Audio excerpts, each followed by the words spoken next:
스바냐 3장 9절부터 20절입니다. 그때 내가 여러 백성의 입술을 깨끗하게 하여 그들이 다 여호와의 이름을 부르며 한 가지로 나를 섬기게 하리니 내게 구하는 백성들 곧 내가 흩은 자의 딸이 구스강 건너편에서부터 예물을 가지고 와서 내게 바칠지라. 그날에 네가 내게 범죄한 모든 행위로 말미암아 수치를 당하지 아니할 것은 그때 내가 내 가운데에서 교만하여 자랑하는 자들을 제거하여 내가 나의 성산에서 다시는 교만하지 않게 할 것임이라. 내가 공고하고 가난한 백성을 내 가운데 남겨두리니 그들이 여호와의 이름을 의탁하여 보호를 받을지라.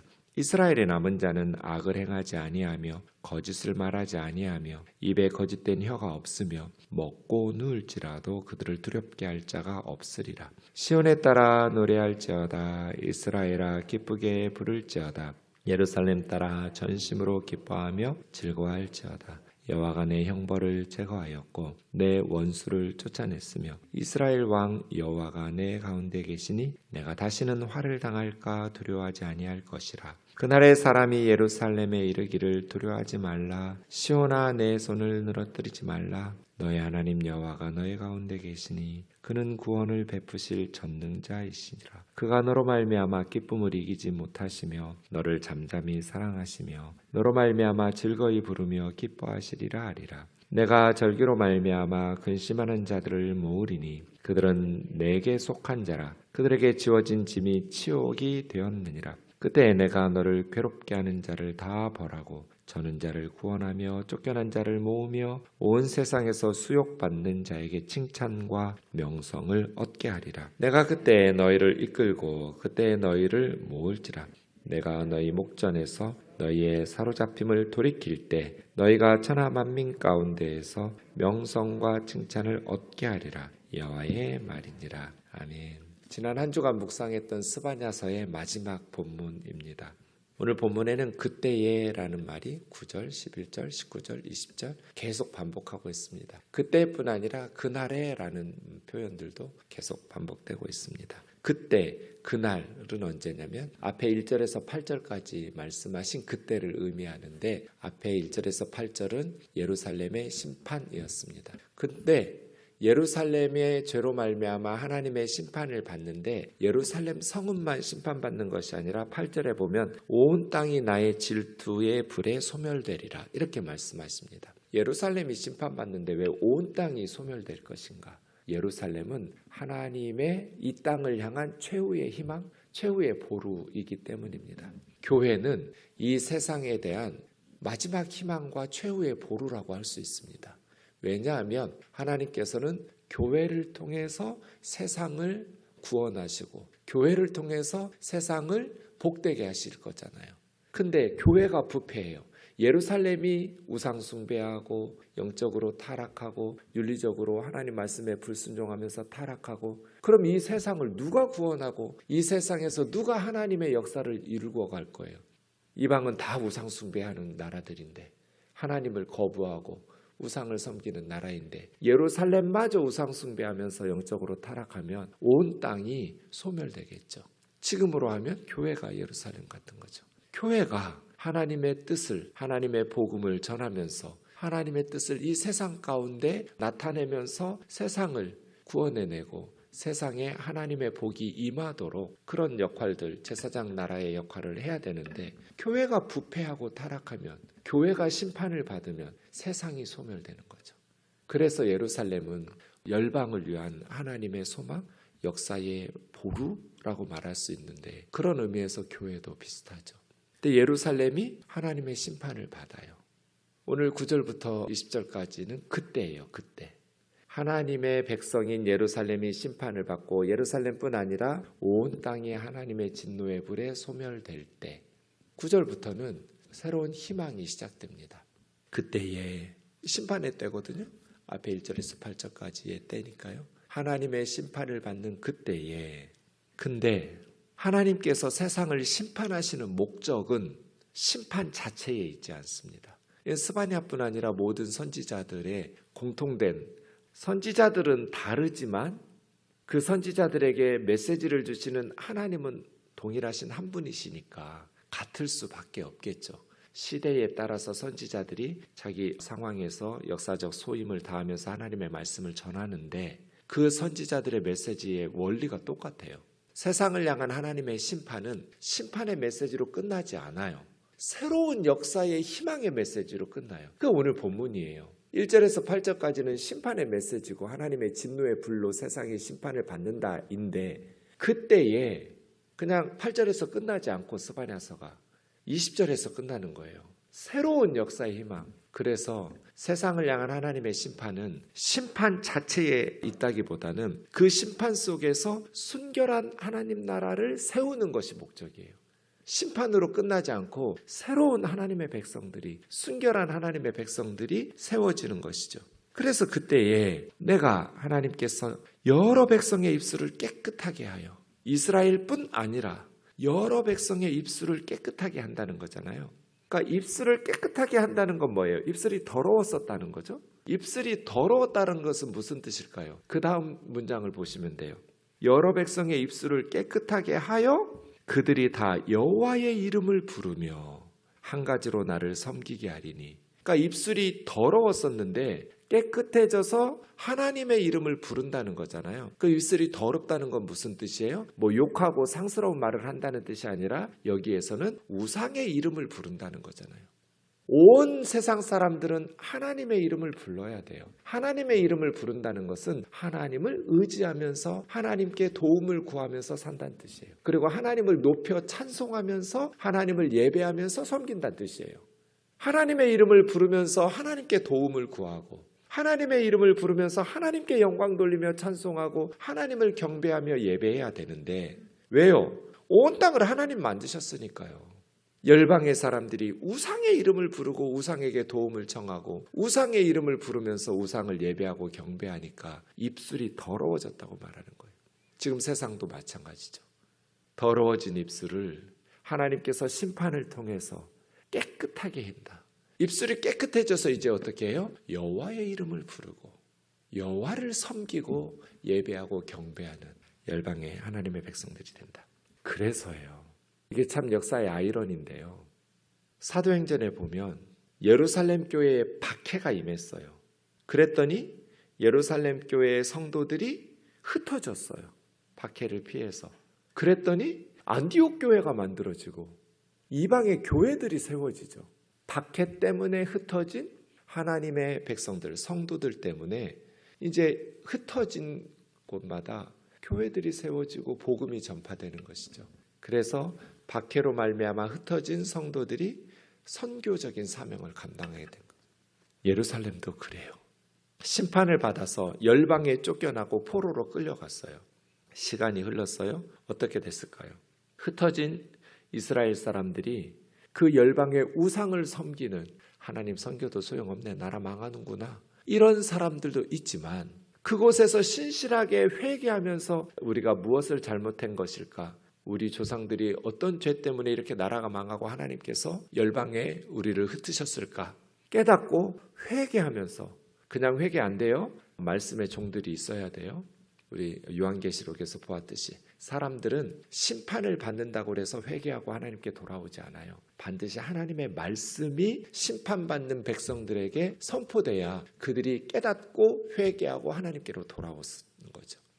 일곱 나팔, 일곱 인, 일곱 대접 심판 받을 때 심판 때문에 결론이 회개하고 돌아왔다가 아니라 회개하지 아니하고 회개하지 아니하더라. 이게 결론이었잖아요. 심판의 결론. 근데 말씀을 먹고 전하는 요한과 같은 사람들, 에스겔 선지자와 같은 사람들이 말씀을 먹고 전했을 때 에스겔이 포로 공동체, 바벨론 공동체에서 말씀 사역한 선지자잖아요. 그들 중에 일부가 회개하고 하나님께 돌아와 하늘의 하나님께 영광을 돌렸잖아요. 그러니까 세상은 지금 네팔에 엄청난 재앙이 임하고 너무나 많은 사람들이 죽고 있어요. 그런 심판이 임한다고 해서 어려움을 당한다고 해서 네팔 사람들이 돌아오는 게 아니에요. 회개하지 않아요. 거기에 하나님의 말씀을 전해주는 사람들이 있어야 돼요. 예수 그리스도의 복음을 전해주는 사람들이 있어야 돼요. 우리가 잘 살펴서 우리 친구들이나 친척들, 지인들 중에 어려움을 당했을 때 마음이 겸손해지잖아요. 그 어려움을 당한다고 회개하고 하나님 믿고 돌아오지 않아요. 누군가가 먼저 믿은 우리가 그들에게 말씀을 전해줘야 돼요. 그들을 위해서 늘 기도하고 있다가 복음을 전할 순간들을 포착해서 그때 권면하고 복음을 전할 때 그들의 마음이 절대로 예수님 믿지 않을 것 같았던 사람들이 주님께로 돌아오는 거죠. 그냥 어려움을 당한다고 해서 사람들이 회개하고 돌아오는 것이 아니라, 입술이 깨끗해져서 하나님 앞에 돌아오는 것이 아니라 누군가가 그들에게 하나님의 말씀을 전해줘야 돼요. 이스라엘이 흩어졌어요. 포로로 끌려가서. 근데 열방 여러 나라의 입술이 깨끗해졌어요. 이스라엘 사람들의 입술만 깨끗해진 것이 아니라, 그건 무슨 뜻이에요? 흩어졌던 이스라엘 사람들이 그 살고 있는 이웃들에게 하나님을 보여주면서 하나님의 복음과 말씀을 전해준 거예요. 그래서 여러 나라의 입술이 깨끗해졌다고 말하는 거예요. 여호와의 이름을 부르고 한 마음으로 한 뜻으로 한 가지로 하나님을 섬기게 하리니. 내게 구하는 백성들, 하나님을 섬기는 백성들의 특징이 뭐예요? 하나님께 구하는 백성들, 하나님께 도움을 구하고 하나님의 이름 불러가면서 불러야지. 우리 지난주에 평찬 목사님 잘 설명했듯이 이스라엘의 문제는 하나님을 부르지 않은 게 아니에요. 하나님도 부르면서 우상도 부른 거예요. 예루살렘 성전에서 예배를 안 드린 게 아니에요. 그런데 하나님은 너희는 나를 버렸어. 우리가 언제 하나님 버렸어요? 안식일마다 가서 예배했잖아요. 하나님 이름 불렀잖아요. 근데 이스라엘의 문제는 하나님의 이름을 부르면서 다른 우상의 이름들도 불렀다는 거예요. 자, 어려움을 당했어요. 하나님, 부처님, 공자님 도와주세요. 이게 하나님 믿는 거예요? 그럼 하나님 안 믿는 거예요. 자기들은 하나님 불렀다고 생각해요. 하나님 불렀으니까요. 근데 부처님도 부르고 뭐 공자님도 부르고 신령님도 부르는데 그게 하나님은 나를 믿을 게 아니야. 나를 버린 거야. 이렇게 보는 거죠. 근데 그날에 내게 구하는 백성들, 이제는 다른 우상들을 버리고 입술이 깨끗해져서 우상의 이름은 입술에서 제거됐으니까요. 하나님께 구하, 이것이 하나님의 백성들의 특징이죠. 내가 흩은 자의 딸을, 흩어버린 하나님의 백성들을 구스강 건너편에서부터, 구스는 아프리카 이디오피아인데 구약에서 구스는 가장 먼 땅 중에 하나예요. 그래서 먼 곳으로 흩어졌던, 먼 나라로 끌려갔던 곳에서도 예물을 가지고 내게 와서 내게 바치게 할 것이야. 예루살렘으로 돌아오게 할 거야. 뭐 가까운 곳에 있는 건 말할 것도 없겠죠. 그리고 11절, 그날에 내게 범죄한 너희의 모든 행위로 말미암아 수치를 당하지 아니할 것은, 하나님께서 수치는 이미 다 심판하고 형벌을 내렸기 때문인데요. 수치를 당하지 않을 것은 그때 너희 가운데 교만과 자랑을 제거하여. 이것이 하나님의 참된 백성의 특징이에요. 겸손이요, 겸손. 2장 3절에서도 이야기했었는데, 여호와의 규례를 지키는 세상의 모든 겸손한 자들아, 너희는 여호와를 찾으며 공의와 겸손을 구하라. 너희가 반드시 여호와의 분노의 날에 숨김을 얻으리라. 그러니까 참된 하나님의 백성들은 교만하지 않아요. 교만할 수가 없어요. 교만이라는 것은 자기 자랑하는 거잖아요. 세상 의지하고 세상의 자기를 자랑하는 거. 그런데 참된 하나님의 백성들은 세상을 자랑하지 않아요. 세상 자랑 다 버렸네요. 세상 자랑 다 버렸네. 그래서 겸손해요.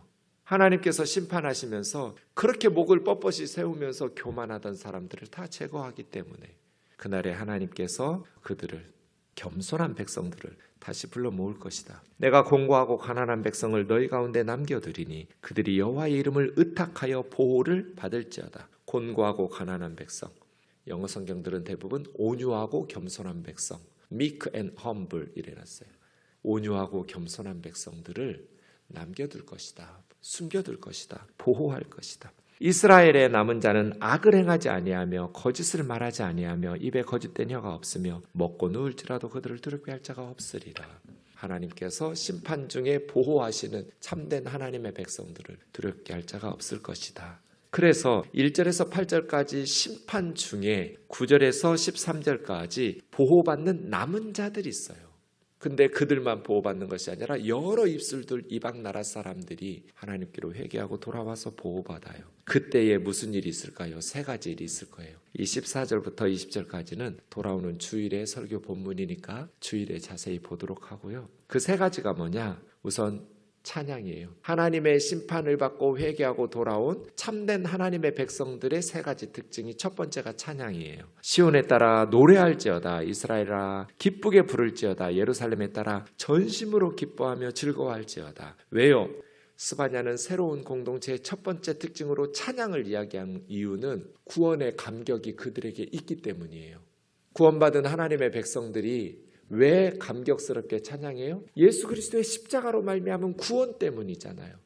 크게 기뻐할 것이다. 찬양은 구원받은 자들의 특권이고 특징 중에 하나이죠. 하나님을 누가 찬양해요? 구원받은 하나님의 백성들이 찬양해요. 어떤 성도가 찬양을 해요? 구원의 감격이 있는 성도가 찬양을 해요. 그래서 찬양은 구원받은 자들에게서 나타나는 특징이에요. 바울과 실라가 빌립보 감옥에 있을 때 억울하게 복음 전한다고 빌립보에서 엄청나게 옷 벗김 당하고 매질을 당했어요. 근데 빌립보 감옥에서 그 밤에 뭐 했어요? 찬양했어요. 다른 간수들이나 죄수들은 미친놈들 들어왔다고 했을 거예요. 그렇게 두드러 맞고 감옥에 갇힌 죄수가 뭐가 좋다고 노래를 불러요. 그런데 바울과 실라가 빌립보 감옥에서 찬양할 때 옥문이 열렸잖아요. 찬양에는 권능이 있다고 제가 늘 말하잖아요. 사탄이 틈타지를 못해요. 찬양은 곡조 붙은 기도예요. 또 곡조 붙은 말씀의 선포예요. 우리가 찬양하면서 기도로 하나님 앞에 영광을 돌리고 간구할 뿐 아니라 찬양하면서 우리 영혼에게 하나님의 진리와 말씀을 선포하고 있잖아요. 그래서 성령 안에서 부르는 찬양은 능력이 있어요. 찬송 생활에 권능이 있다. 구원받은 감격이 있기 때문에. 어떻게 그렇게 억울하게 매맞고 감옥에 갇힌 죄수들이 억울하다고 그렇게 끙끙 앓아야 되는데 하나님을 찬송하냐고요. 구원의 감격이 있는 성도들은 찬송 생활에 힘이 있어요.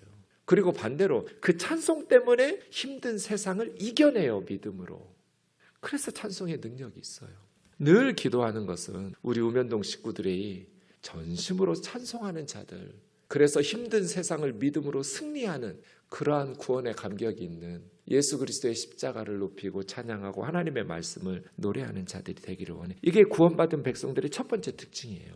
두 번째 특징은 15절부터 위로와 격려가 나와요. 형벌을 제하였고 원수를 쫓아냈고 이스라엘의 참된 왕이신 여호와가 너희 가운데 계시니 그는 구원을 베푸실 전능자시라. 그가 너로 인하여 기뻐하시고 너를 잠잠히 사랑하시고 즐거이 노래 부르면서 기뻐하실 것이다. 위로와 격려. 그러니 손을 늘어뜨리지 마라. 16절이죠. 성도들은 손에 맥이 풀리면 안 돼요. 그래야 하나님 외일을 하죠. 교회가 세상의 희망인데 성도들의 손에 맥이 풀리면 어떻게 하나님의 일을 하겠어요. 그래서 위로하고 격려하는 거예요. 너희 왕 하나님이 너희와 함께 계신다. 힘내라. 마지막 세 번째는 명성과 칭찬을 얻을 것이다. 19절 20절이 그렇죠. 온 세상에서 수욕받는 자에게 칭찬과 명성을 얻게 하리라. 그때 하나님의 백성들이 포로로 끌려가고 망했으니까 열방의 수치와 치욕을 당했었잖아요. 그때에는 명성과 칭찬을 회복하게 될 것이다. 찬양할 것이다. 위로와 격려를 받을 것이다. 명성과 칭찬을 얻을 것이다. 하나님의 백성들에게 이러한 은혜의 역사들이 나타나고, 그래서 우리가 어두운 역사적 상황 속에서도 하나님으로 말미암아 희망을 가지고 주님 오시는 그날까지 믿음으로 하나님의 이름을 부르면서 또 구원의 감격을 찬송하면서 하나님 우리 가운데 계신 하나님의 능력을 힘입어서 힘있게 살아가야 돼요. 여러분 가정에서 여러분의 손에 맥이 풀리면 여러분 가정은 끝이에요. 새벽에 나와서 기도하는 여러분이 여러분 가정의 희망이잖아요. 돈 많이 버는 사람이 가족의 희망이 아니에요. 가족을 위해서 기도하는 사람이 가족의 희망이에요. 보루예요. 최후의 보루. 우리 우면동에 최후의 보루는 교회들이에요. 그래서 여러 교회들이 잘 되도록 우면동 교회뿐 아니라 교회들을 위해서 기도해야 돼요. 열방의 교회들이, 네팔의 교회와 선교사들이 마지막 희망이에요. 그들의 손에 맥이 풀리지 않도록 성령 충만하도록 기도해야 돼요.